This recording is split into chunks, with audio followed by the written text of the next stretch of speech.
Welcome back, you here at Goldberg. Today I wanted to talk about this recent tiff in the manosphere. So you had Anthony, it was only just a dream, Johnson, lashing out at Catboy Nick and America First over the Second Amendment. I generally agree with what Johnson's saying, although I'm not sure he's fully aware of how malicious actors can take advantage of your attendance policies, or admission policies, I should say, and try to wreak havoc on you and your finances. So we'll bring that up later in this video. But first, let's get a sense of what he's saying specifically. The Founding Fathers would be ashamed of Nick Fuentes for banning guns at an America First event, disrespectful to their legacy, unsafe and un-American, 100% beta male energy, masculinity. Now, I don't want to be the actually guy, but the Founding Fathers created a limited representative republic where these rights and protections were not afforded to all people. Certainly not women, but there was something called the Three-Fifths Compromise. So the idea that the founders would be palling around with Coach Greg Adams in the modern day, and you'd have Ben Franklin with two big booty black chicks saying, "Yo, brah, let's talk about game. Early to bed, and simping's demise makes a man healthy, wealthy, and of good size." Not sure about that. Of course, you could subscribe to the Dinesh D'Souza field of American history. Initially, there were conservative Republicans who wanted to create a libertarian multiracial democracy. But then these dastardly white supremacist Democrats showed up and said, "We're going to create slavery, so later on people will say you guys are racist and they won't vote for your party." You could always do that. It's just not accurate, okay? So anyway, we scroll down here, and you see his reply to a comment. The entire country was founded with guns. The American Revolution was a violent revolution and bloody civil war. Firearms are the most important tool for protecting your rights and righting wrongs, second only to words. Racism is an issue, but that doesn't mean you ignore what the Founding Fathers fought and died for over demographics. And Nick Fuentes fans is alarming, pathetic. It sounds like a bunch of Demorats. And most of his replies to criticism was just to say, cope, cope, cope. But this particular comment stood out to me because it's very common among conservative people in general in the United States, where they, "Oh, stop pushing, you better stop pushing. Second Amendment protects us first, brah, protects our liberties, brah, that's right."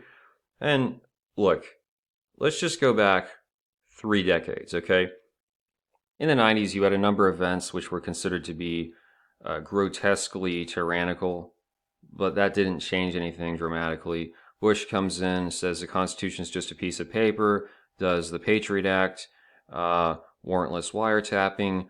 Obama's Justice Department says that they can kill people, they can assassinate even American citizens without due process. Trump vastly expanded executive power. I'll be talking about that in my new book on conservatism and how that might actually be used to save the country, potentially. And then you had the COVID stuff and all the lockdowns, and we're going to fire you if you don't do the pincushion, censor you, all this nonsense. You're seeing it with the trucker protests.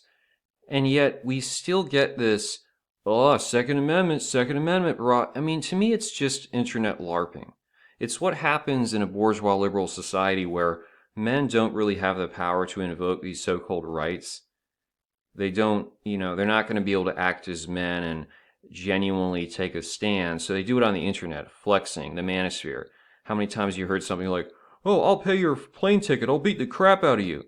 But they're not going to really do that. They just want to project it.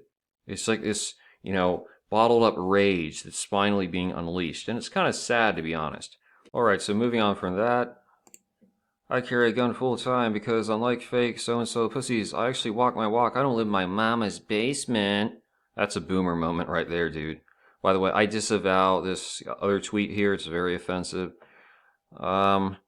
And so someone asks, how is he fake? They're anti-Second Amendment. And this guy goes, "First, he's a white nationalist. Says in business is crap. He used to government to throw you in jail for watching Marvel movies, not being Christian enough."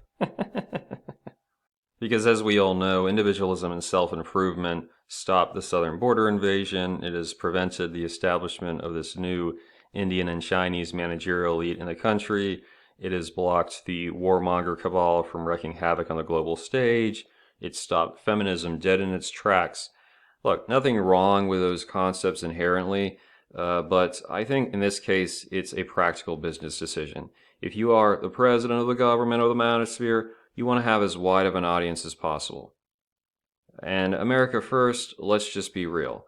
they're a little bit exclusionist and essentialist, though strangely enough, there's a lot of Hispanics, Asians, and even some blacks that follow Catboy, but just association with them could potentially be damaging due to the fact that you can market this self-improvement stuff to first generation immigrants. And you can avoid by not directly affiliating by just doing, oh yeah, we're into constitutional rights and anti-feminism. You won't alienate the subset, for instance, of the black manosphere that has a tendency to go from we're all men red-pilled against feminism to let me introduce you to my friend the race card if you step on the wrong subject matter. I believe, in fact, that the black manosphere, the reason it split off, as they've explained it, is that initially there was that, yeah, all men are welcome, but then they felt if black men were pursuing non-black women, they would get hostility, and that's the reason why you ended up with Ibmore, Sissy Black Man, and other organizations on the internet.com. Now, I've seen it in different instances. Like, there's one dude, he does these really deranged, unhinged live streams where he's screaming about white men being racist, and every other word out of his mouth is cracker or the N-word. But he's very specific that only he can say the N-word or other black people can, not anyone else. So that's definitely not racist. There was another black MGTOW who was always complaining about white men being racist, and then he told me I couldn't talk about African culture because I'm not black. Well, we know that there's debate over that. I'm actually a light-skinned brother working on my street cred, but it's not visible. So that's not to cast shade on any of the great black manosphere content creators. It's just to point out that there are some who, if you say, yeah, Nick Fuentes is a cool guy, they're going to be like, oh, you're a white supremacist. So maybe it's really just a practical business decision. But Dream Johnson could just say that. He could go, like his idol Trump, I'm a businessman, I get along with everyone. You don't have to make it like a virtue signal about constitutional rights, which, as we already know, don't really add up to much, okay? I mean, in the sense that, yeah, they matter, but there's so much stuff that's already been lost that trying to cling to the Second Amendment is a little bit like, it's internet LARPing, in my opinion. Now, this brings us to an important discussion about the nature of legal liability.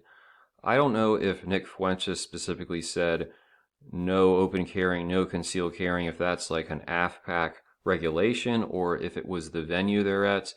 But there is some basis to be concerned on this point. So let's say you go, we welcome open carrying, concealed carrying, Second Amendment 100%. Fantastic.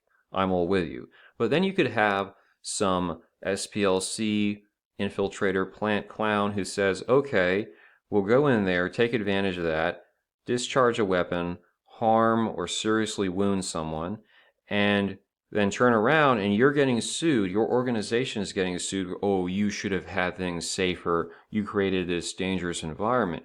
You might claim, oh, it would be nothing. Think about it for a second, right?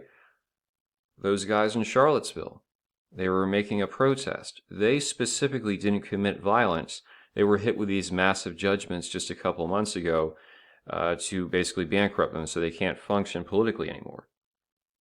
George Zimmerman, the infamous white Hispanic, gets acquitted under the Stand Your Ground law for shooting Trayvon Martin, and yet he's involved in civil litigation, has to settle. That was probably for a large amount, although I believe it was undisclosed. Much earlier, Bernie Goetz, in New York, he gets attacked by these historically butthurt Americans. They try to rob him. He defends himself. Now, they couldn't get him on manslaughter or murder. They did allow to stick this illegal weapons charge because it's New York City liberals. All right, 8 months in prison, as long as you survive, it's not the end of your life. But then one of the dudes who got shot, who was turned into a paraplegic, sues Goetz, gets $43 million, and he goes bankrupt. So you might think, oh, that's nothing. That's just because you have a Second Amendment, you're all about Second Amendment. Even if you are 100% in the right, they can still get you with civil. So you individually and as an organization need to have civil liability insurance up the ass. Or you could they could use it. Some delusional leftists could say, I want to bring down your organization, whether it's AFPAC or, yes, indeed, 21 Convention. Because 21 Convention can say, yeah, we accept all men, we're individualists, we oppose feminism, and that's all cool. However, you have speakers like Hello everyone, this is Matt Molyneux from Freedman Radio. I hope you're doing well.